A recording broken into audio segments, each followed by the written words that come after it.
خانه‌ای برای تو فرستاد.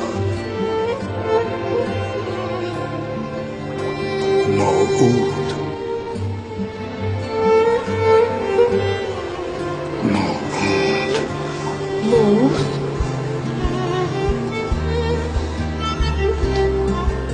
از شما سپاسگزارم. نشان ارزشمندی است. حال از من چه میخواهی؟ آرزوی ملاقات شما را داشتم که دیدم به دیدار شما روشن شد. اینک هیچ آرزویی ندارم. به نصیحت شما نیاز دارم. چیزی بگویید تا در این چاه دنیا مرا بکارم و گراهای نابود شده را باشم.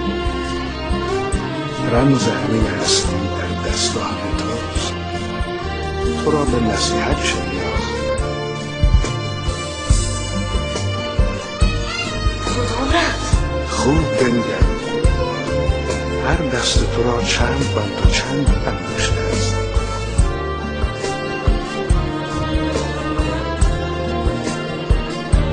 پنج انگشت و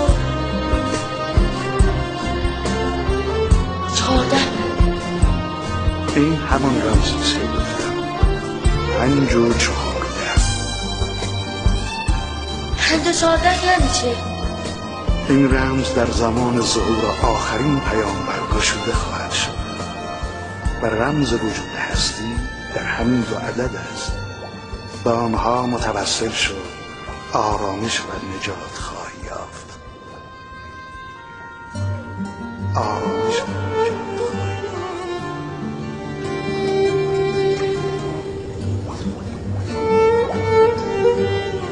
آقای پیرمرد، مرد منتظر کجا هستی؟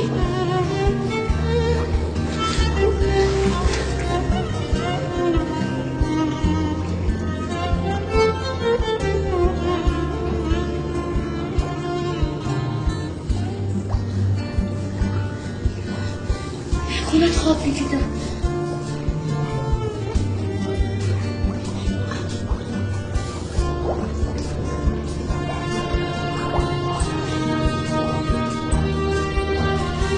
رمز همه هستی در دستان توست.